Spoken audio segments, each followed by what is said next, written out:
Okay, so this is going to be my first time doing an anime review, so please forgive me if it's not super cohesive.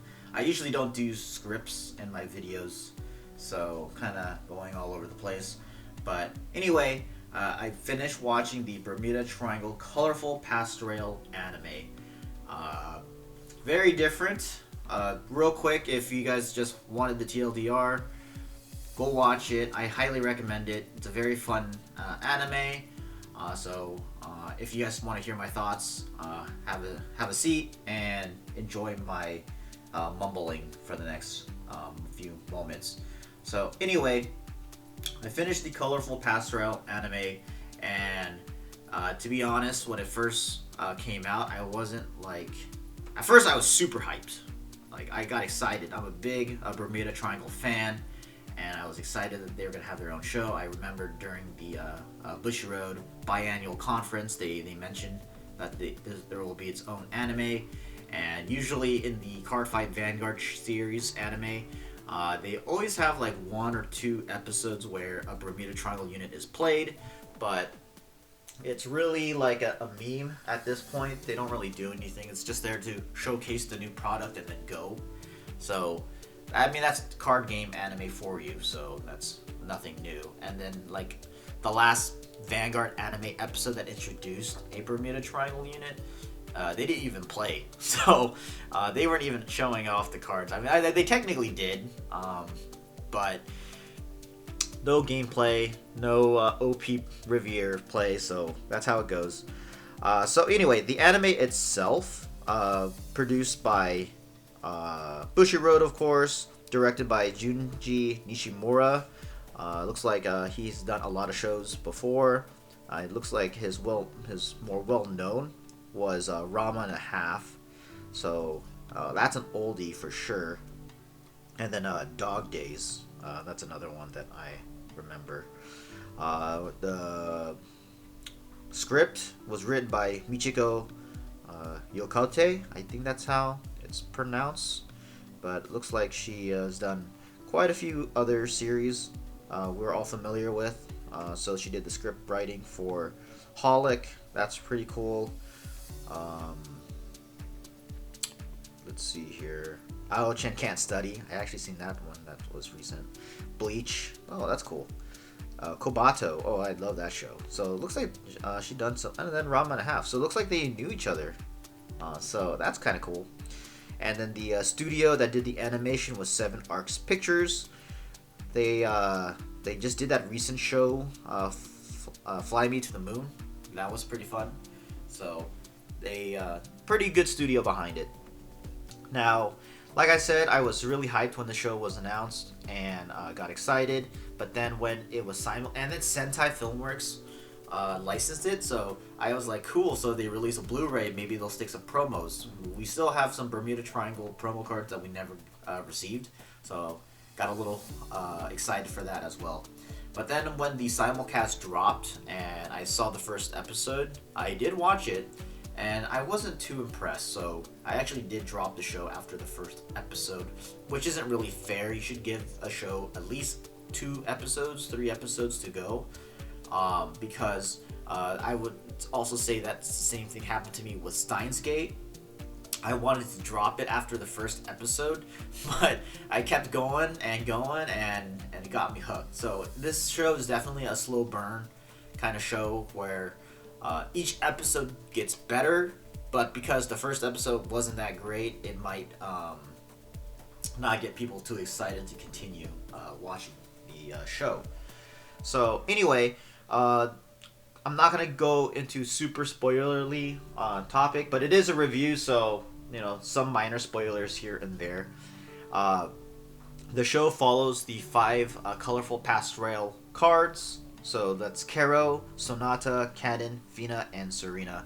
Like I said, you can watch this anime without playing the card game, but because I play the game, that's where I know the cards from, the names cards from. So we have Kero, Sonata, Canon, Fina, and Serena as the 5 colorful pastel characters in this case. They live in a town, pretty much a very countryside feel. reminds me of my place where I grew up. So there's some connection with me for them as well. But the way it starts out, there was the main four girls: Karo, Sonata, Fina, and Serena. They are just doing cute things because they're cute girls. So if you never watched a slice of life anime, that's what this show is. So if your jam is into the more of the shonen stuff, I guess you'll feel it's a little different because there's no fighting really. The show does take place in Cray, so if you're into the whole Vanguard lore, so that's kind of cool, but it doesn't really go too deep into it. They'll show like a map of Cray, so that's kind of cool, but that's about it. So the four girls decided to one day just kind of go around the town, and they found their local USPS seal delivery person, seal I guess, and being classic USPS, he's having a hard time delivering the letters, so he asked the four girls for help. And in one of the packages that Sonata had to deliver was a giant box, and inside the box was Canon, our fifth character here. So according to Bermuda Triangle logic, if they go under like huge stress, they will crystallize themselves in a sphere, and then they will break out of it once they are ready. So it sounds like they can still hear the outside world, but they don't really explain that too much. So Sonata's voice kind of woke up Canon, and Canon broke out of her shell and then decided to hang out with the girls. I guess like the way they premised it, she was from a different city, and city life was too bustling. I won't go into too much for that because that's her own little story arc, of course. So she decides to hang out with the gang. So pretty much the five girls together, they just go around town helping other townspeople or villagers, whatever you want to call them. It's kind of cool that they don't really, it's not like super musical. If you play the card game, Bermuda Triangle's known to be like the idol characters, a lot of music theme stuff, but this show, it wasn't really much of that. It was just the five girls helping out, trying to better themselves and help the town that they live at. So very cute story. Like I said, it's a slice of life, so not a lot of like over the top story or plot happens, but there is a plot. So the general premise was the girls eventually went through like a kind of storm in their place because they live underwater, so they go through some crazy tides, and it did mess up their town just a little bit. And then Sonata and the gang discovered a movie theater, like an abandoned theater. The town chief told them that they can't hang out there, it's dangerous, that it's not safe, whatever. But as you know, the main characters are not going to listen to their elders. They decided to try to fix it up, and they eventually got the blessing of the chief, and then they got it fixed, and they decided to do their screenings like once a week or something. So that's what it looks like to me. They do have screenings throughout the show.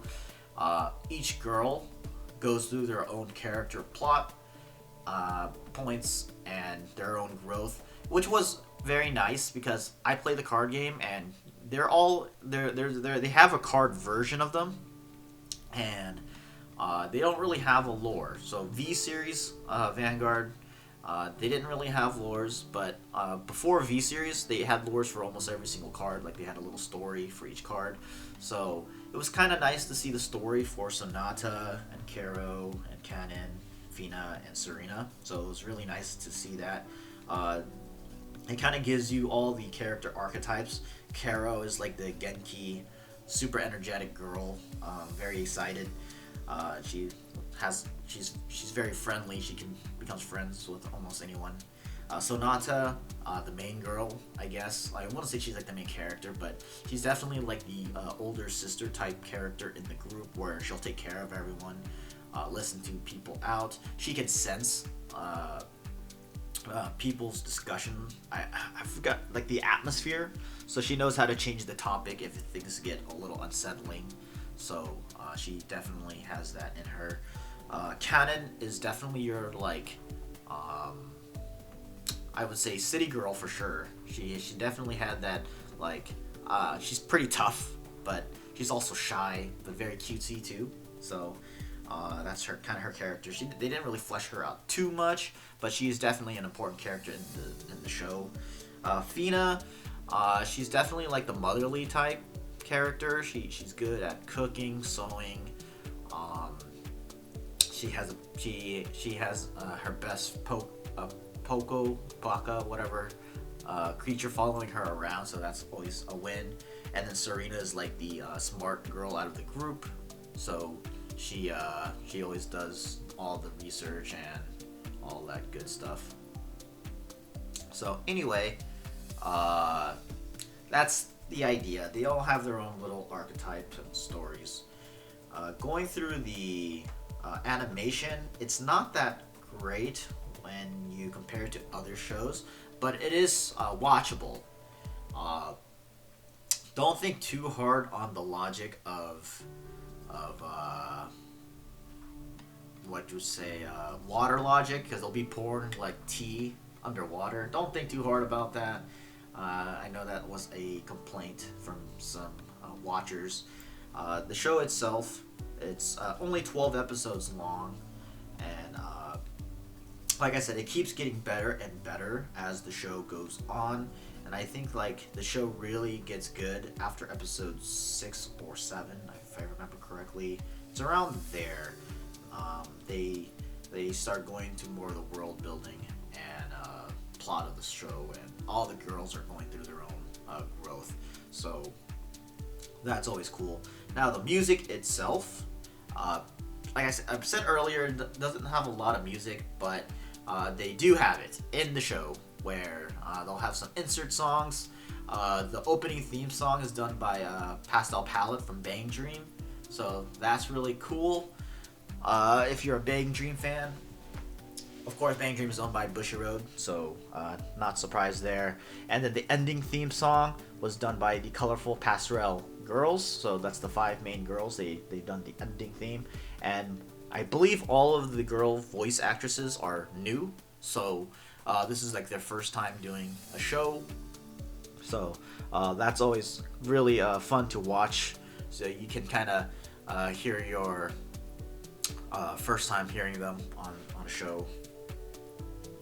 But anyway, I'm thinking that I don't want to go too much into it, because I really want you guys to go watch it. It's a really fun show. Music, like I said, is really good. That they have the inserts in, and you know, like I said, it's a slice of life.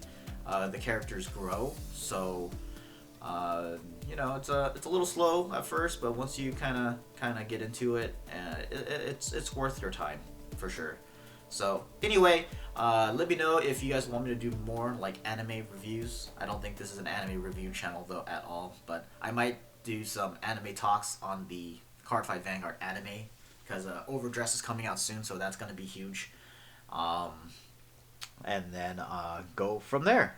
So if you guys like the show though, if you guys did already see it, let me know what was your favorite part. Of course, make sure it's not super spoiler-ish, so other people can enjoy it. And I will see you guys in the next video.